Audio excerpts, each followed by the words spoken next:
بسم الله الرحمن الرحيم. اللهم صل على روح محمد في الأرواح، اللهم صل على جسد محمد في الأجساد، اللهم صل على قبر محمد في القبور. باب نمبر 93، باب الندب الى اتيان الصلاة. دا باب دے په بیان د ترغیب ورکولو د مستراتک کی، ندب په معنا د ترغیب دینا، والعلم او علم تا، ونحوهما او د دې پشانتی د دې دوانو پشانتی نور سيزونه، من العبادات د عبادتنا، بالسکینة والوقار، بالسکینة په اطمینان، والوقار او سنجیدگی سره. نو یعنی دې باب دا باب دې په بیان د مستراتک او علم تراتک یا دغه شان د نور عبادت کولو د پاره انسان چې کله تک کوي نو بیا انسان باندې لازم ده چې د سنجیدګي او پر اطمینان طریقې سره ورشي. داسې نه ده چې مثال په تور باندې ته موس په ټیم کې نور مصروفیت کوي، چې کله امام مانځه ته ودرېږي او ته بیا ور منډه کي، دا منډه کول دا ټیک نه دی. یعنی چې کله هم مانځه وخت شي نو کوشش کوئ چې 10 منټ 15 منټ کم سے کم د جماعت نه مخکې مسجد ته لاړ شي. داسې نه ده چې هلته امام ودرېدلی او ته کمرې نه اوس بیا منډه کي. اوس به تاسو ته حدیث کې راشي، اول دغه آیت ته وګورئ. قال الله تعالى، فرمایلی دی چا؟ الله رب العالمین، ومن يعظم شعائر الله، او هغه څوک چې تعظیم کوي لحاظ ساتي شعائر الله، شعائر د الله رب العالمین. نو دې ځای کې د شعائر الله نه مراد په دې ځای کې د قربانی جانور مراد دی، د قربانی زناور مراد دی. په دې آیت کې سورة الحج آیت نمبر 32 کی عموما د شاعر د شاعرتون جمع ده. نو شاعر اصل کې نشاندهانی د الله رب العالمین ته ویل کېږي. څه شی ته؟ لیکن په دې آیت کې ته مراد څه شی ده؟ د قربانی زناور. فانها یقینا دغه لحاظ ساتل، دغه تعظیم کول د شاعر الله من تقوى القلوب، دا د تقوا او پرهیزګاری ده زړونو دی. وای کنه جواب کوئ کنه پوهیږئ. نو دی آیت کی حضرت ابن عباس رضی الله عنه فرمای چې دین مراد د قربانی جانور دی، زناور دی. صحیح ده. عموما معنا تی دا دی چې الله رب العالمین د شعائر الله د مسجد لحاظ ساتل، د مسجد خیال ساتل، د مسجد ادب احترام کول، دا د شاعر الله ادب احترام دی. یا دغه شان دی د خانه کعبه احترام کول، یا دغه شان دی د مدرسې احترام کول. دا ټول هغه شیزونه دي چې په دې کې د الله رب العالمین عبادت کیږي. نو چې کله عبادت کیږي نو لحاظ ساتلو مطلب بس شي، لکه مسجد تبا ګنده او نجس انسان دا به مسجد ته نه داخلیږي. دا د مسجد ادب احترام شو. دویم دا چې زمونږ د طالبانو غوندې کې به نه کوي چې په مسجد کې به خبرې کوئ. اول زه بیا وروسته تاسو ټول مونږ د جهان خبرې مونږ کوم ځای کې کوو؟ په مسجد کې کوو. غالبا شیخ زکریا رحمه الله په فضائل اعمال کې ذکر کړی د روایت چې څوک هم په مسجد کې خبرې کوي د دې دغه نیکي داسې سوځي لکه چې دا پاڼې په اور کې سوځي. نو هلته مونږ مسجد ته ځو د څه شي دپاره؟ عبادت دپاره. یعنی دې دپاره ځو چې مونږ مسجد کې خپل دغه اعمالنامه کې د نیکیو اضافه وکړو. مونږ هلته لاړ شو ګناه وکړو نو هغه شته نیکي هم زمونږه ختم شي. نو مطلب دا شو چې د الله رب العالمین د شاعر الله لحاظ بساتی. لحاظ مطلب دا دی مسجد کې به خبرې نه کوي، مسجد ته به په نجس حالت کې نه داخلیږي. او بل دی آیت کې دلته د قربانی جانور مراد دی. یو خدا ده چې کم یو انسان صاحب نصاب وي، کم یو چا باندې دغه قرباني واجب ده نو دی د دې لحاظ وساتي چې دا قرباني وکي. داسې نه ده چې قرباني ته نه کوي بیا به انسان ګناهګاریږي. رسول الله مبارک علیه الصلاة والسلام په باره کې راځي چې رسول الله مبارک علیه الصلاة والسلام یو ځل 100 اوښان دای قربان کړي او حلال کړي. څومره؟ 100 اوښان. بیا حضرت عمر رضی الله عنه هغه قربانی کړي. د هغې د قربانی د زناور قیمت هغه 300 دینار. څومره؟ 300 دینار. په دې زمانه کې کوم حد ته رسي. دلته یو خبره دا معلومه شوه که نه چې کله کله مونږ مولیان وایو چې مولا او دیندار خلک دا په دنیا کې غریبانان وي. الدنیا او سجن المؤمن. داسې ده چې دا دنیا د مسلمان دپاره څه شی ده؟ قیدخانه ده. او د کافر دپاره نو بعض مولیان دغه روایت نه د مولیانو په غربت باندې دلیل نیسي چې مولا چې وي دا به اخون وي، مولا چې وي دا به خیراتي وي، مولا چې وي دا به سوالګر وي، مولا چې وي دا به غریب وي. داسې نه ده. دا علم او دا مال دولت دا اصل کې پکار ده چې مولا حاصل کی. پوهیږي؟ نو مونږ مولیان عموما کارونه نه کوو. پر دې چندې او زکات او خیراتونو ته ناسته کول دا جایز که چرته دا مال. او بیا مونږ دا وایو چې رسول الله صلی الله علیه وسلم څومره تکلیفونه تیر کړي وو، روټۍ نه وه. خو یو حال و. همیشه خو داسې نه و که نه؟ که همیشه و؟ همیشه خو نه و که نه؟ کله کله و. اوس دلته وګوره چې رسول الله مبارک علیه الصلاة والسلام 100 اوښان قرباني کوي، حلالوي. دا غریب سړی کولی شي؟ نشي کولی که نه؟ نو معلومیږي دا چې حلال مال دولت جمع کول دا د مسلمان بلکې د عالم دپاره ضروري ده. خاتم المحدثین علامه شاه انور شاه کشمیری رحمه الله هغه په انوار الباری کې لیکي چې د طالب العلم او د عالم دپاره دا پکار دی او ضروري ده چې دی خپل دغه مالی حالت دا بهتره کړي. او مونږ څه کوو؟ مونږ ټول ټیم دغه علم ته ورکړی دی او ډېر غټ کار مو وکړو، بس اجر او ثواب ګټو. داسې ده که نه ده؟ او خپل د کور د بچو د پلار د رزق بندوبست مونږه نو دا د شریعت خلاف دی.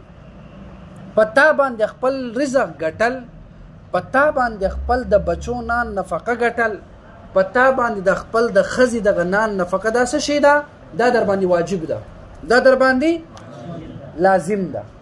پوهېږئ که نه؟ دا خارجي خبرې دي خو دا د زمانې سره او معاشرې سره تړلې شوي خبرې دي چې کله په تا باندې د خپل بچو نان نفقه د ښځې دغه هر څه په تا باندې څه شوله؟ د علم در باندې واجب دی؟ نه، علم مستحب عمل دی. نو مولا او طالب ته دا نه ده پکار چې دی د علم دپاره هر څه پرېږدي. او بل کله کله مونږ مولیان وایو که نه چې مړه پلانکې اولنۍ زمانه کې دا مولیان چې وو هغې 14 روپۍ تنخواه وه او ته اوس نخرې کوي او دا کیسې میسې کوو که نه؟ یا ته اورئ تاسو دا خبرې؟ نو هغه وخت کې چې 14 روپۍ تنخواه وه که نه، مثال په طور هغه زمانه کې په 2 روپۍ باندې حج کېدله. ته سوچ کوه چې د 14 نه چې 2 روپۍ لرې کړي یا 3 روپۍ څومره پاتې کېږي؟ او اوس په 12 لاک روپۍ حج کېږي. نو مطلب دا چې د هغه زمانې 2 روپۍ د دې زمانې 12 لاک روپۍ وي. پوهېږي؟ نو معلومیږي دا چې دا روزي ګټل دا څه شی ده؟ دا لازم ده. دا کاروبار کول دا څه شی ده؟ دا لازم ده. پیسه ګټل دا څه شی ده؟ دا فرض دی په دې زمانه کې. پوهېږي؟ حضرت عمر رضی الله عنه نه زیات پوهه څوک شته؟ نشته. بیا حضرت عمر امام بخاری رحمه الله دا روایت نقل کړی ده او علامه شاه انور شاه کشمیری رحمه الله په انوار الباری کې په دې تفصیلات وضاحت کوي چې عمر رضی الله عنه او هغې ملګري به داسې ترتیب کوله چې یو روز به د علم طلب کوله، یعنی رسول الله مبارک علیه السلام نه به د علم حاصلوله، صحیح؟ او بل روز به تجارت کوله.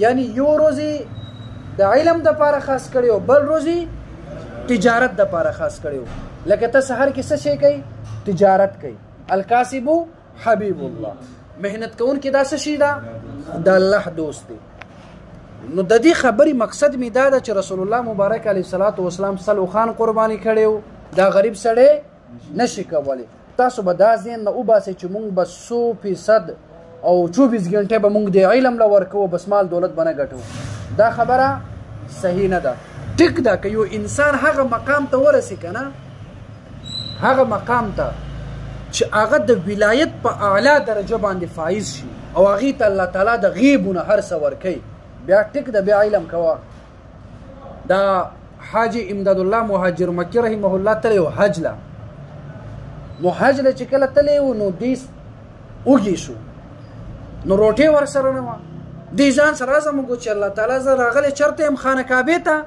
دلته زه چاته سوال نه کوم چې ماته دې روټۍ راکړي بس الله تعالی راغلی ماله به ته روټۍ راکوي دی هلته چاته سوال ونه کړو ښه لوږي نه بس بالکل داسې حالت خراب دی چې کله واپس کمرې ته راغی ورته وډبېدله چې وکتل بس هغه خو صاحب الکشف ها د اشرف د محمد قاسم نانوتي بلکې دا ټول اکابرین علماء دیوبند رشید احمد گنگوهي صاحب چې هغې ته امام اعظم ویلی کېږي ها دا هغې مریدان نو هغه ته وډبېدو فرشتو ورته خوراک راوړی دا اوس عقل نه مني ولې دا ځکه چې دا کرامت دی او کرامت وی هغه چې هغه عقل نه مني نو که ته هغه ولایت په درجه باندې فایز یې ته بیا ټیک ده بیا ته روزي مه ګټه صحیح ده که نه کنی په دې دور کې یو عالم دپاره دغه کاروبار کول دا څه شی ده لازم ده نو تاسو هم ټول کوئ وس نه چې خپل دغه خېټه وساتئ ټیک ده که نه بل دا ده چې دې کتاب مقصد هم دا دی چې مونږ خپل ظاهري او باطني تربیت په دې باندې وکړو نو بهرحال خبره مې تاسو ته کم ځای نه شروع کړله چې د شاعر الله لحاظ به ساتي مسجد احترام به کوي قرباني در باندې واجب وي دا قرباني به کوي وس دې پسې کوم روایت چې دی د حضرت ابو هریره رضی الله عنه حضرت ابو هریره رضی الله عنه فرمایي چې ما اوریدلی دی د محمد رسول الله صلی الله علیه وسلم نه چې جناب محمد رسول الله صلی الله علیه وسلم فرمایل چې کله دا منځ ودرېدلی شي یا جماعت ودرېږي دغه جماعت قایم کړی شي نو تاسو مه راځئ دغه جماعت له چې تاسو په منډو باندې یئ یعنی په منډه منډه جماعت ته مه راځئ بلکې تاسو راځئ دی جماعت له په قلاره قلاره باندې اوس ما ته ټول وایي چې کله جماعت ولاړ وي نو مونږ قلاره قلاره ځو که منډه وهو وهو که نه منډې او خاص کر دا بعضې ټایم کې دا کاروباریان نه دکانداران چې کله جمعې دغه خطبه شروع دي به جانماز اغوستی منډې وهي نو دا عمل په اسلام او په دین کې ناخوښ دی او دا جایز نه ده بلکې رسول الله صلی الله علیه وسلم فرمایي چې تاسو په قلاره قلاره راځئ که چېرته ستا په زړه کې بالکل تقوا دي د چا خبر د پنسو نه ښکته ساسي که نه او تا باندې دا وارخطایي راځي چې دا مزد رانه قضا کېږي نو بیا د الله تعالی ولی مخکې ولې نه راځي چې دومره در سره فکر دی او نو مخکې ولې نه راځي او بیا چې غټ سړی او منډه وهي پهلوانه څه دې خیال دی نو بیا خو او چې باران شوی وي او دا جومات فرش وي او دې منډه وکړي څه مو خیال دی نو معلومیږي دا چې رسول الله صلی الله علیه وسلم هر یو فعل او هر یو خبره دا د حکمت نه ډک دی دا په ظاهره باندې مونږ ته یو معموله ښکاري تاسو منډه مه کوئ عامه خبره ده لیکن د دې پس منظر که مونږ وګورو که نه ګورئ انسان چې کله منډه کوي که نه که چېرته خټه راشي دی وغورځېږي هغه مزم ورنه پاتې شي او بدن او جسم او کپړې ته نقصان هم ورسي د رسول الله مبارک معمولی خبرو پس منظر یو لویه فلسفه پروت وي که د رسول الله صلی الله علیه وسلم په یو حدیث باندې یو انسان خبر شروع کی مسائل راوستل شروع کی کنه دا په کلونو کې نه ختمیږي کني اوس دا منډه وهل یو انسان چې منډه ووهي مزد پاره وهي کنه خو دی په لاره کې وغورځېږي مز ورنه پاتې شو که نه نو چې کله دی وغورځېږي هغه مز کوونکي مز خرابېږي که نه هغه هم دې ته راجمع شي پوهېږئ نو معلومیږي دا چې د رسول الله صلی الله علیه وسلم دا ټول خبرې د کمال نه ډکې وي نو بیا رسول الله مبارک علیه الصلاة والسلام مخکې فرمایي او دا خبره امام مسلم رحمه الله نقل کړې ده بزرګ اوري پوهېږي ښه چې تاسو کله د مونځ قصد او اراده وکئ ګویا چې تاسو په مانځه کې یئ یعنی دا مونځ کې چې کوم اجر ثواب میلاویږي نو ته چې کله خپل د ځای نه مانځه ته روان شي نو ګویا داسې ده چې ته په مانځه کې شریک یې تا ته به اجر او ثواب میلاویږي ښه په اطمینان ځه ښه په اطمینان ځه که دا لارې کې چې کوم سفر ته کوي مانځه ته دا هم ګویا چې ته په مانځه کې دا د رسول الله مبارک علیه الصلاة والسلام حدیث دی اوس وګورئ حدیث ته وعن ابي هريره رضي الله عنه حضرت ابو هريره رضي الله عنه فرمایي قال سمعت رسول الله صلى الله عليه وسلم چې ما اوریدلی د محمد رسول الله صلى الله عليه وسلم نه یقول چې فرمایلی د رسول الله مبارک علیه السلام فرمایي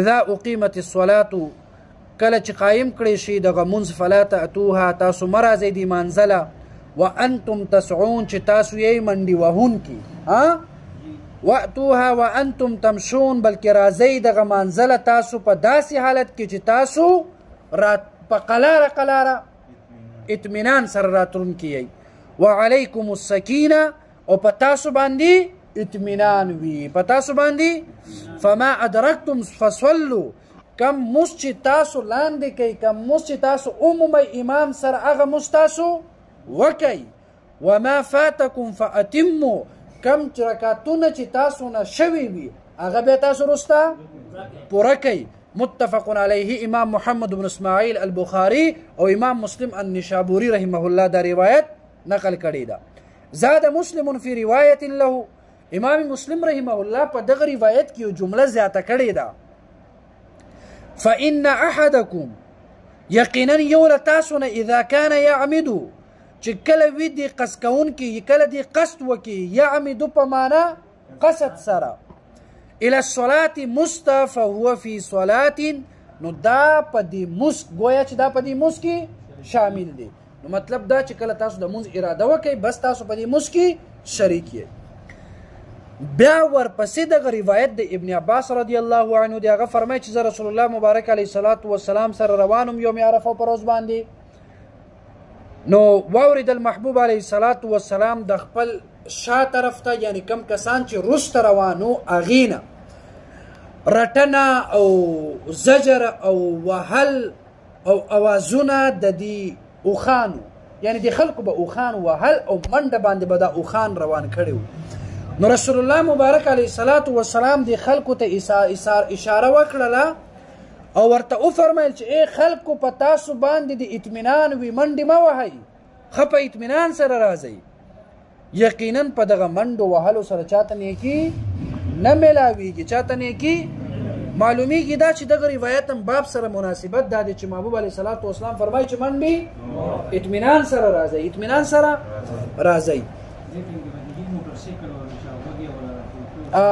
دا دی روایت نه دی استنباط د دې هم کیږي چې په سورلي باندې هم په گاډو کې هم په موټر سایکلو باندې هم بې ځایه د اشد ضرورت نه علاوه سپیډ وهل دا ناجایز ده دا په دین او په شریعت کې ممنوع ده نو بهرحال رسول الله مبارک علیه السلام فرمایي د ابن عباس رضی الله عنه فرمایي چې انه دافع مع النبي صلی الله علیه وسلم دی روانو د رسول الله مبارک علیه الصلاة والسلام سره یوم عرفه یوم عرفه پر ورځ باندې فسمع النبي صلی الله علیه وسلم نو واوریدو محبوب علیه الصلاة والسلام وراء زجرن دا رستو خلقونه زجرن دا زجر پښتو کې هم زجر ورته ویل کېږي یا دغه شان د رټنه اردو کې ورته ویل کېږي ډانټ نه پوهېږي که نه شدیدا شدید سخت و ضربا و صوتا او وهل او اواز للابل د چا د اوښانو فاشار بصوته محبوب علیه الصلاة والسلام اشاره وکړل دا صوت د چابک ته ویل کېږي. چابک پیژنئ؟ چابک خپل دغه چابک ته الیهم د خلکو طرف ته اشاره وکړله رسول الله مبارک علیه السلام.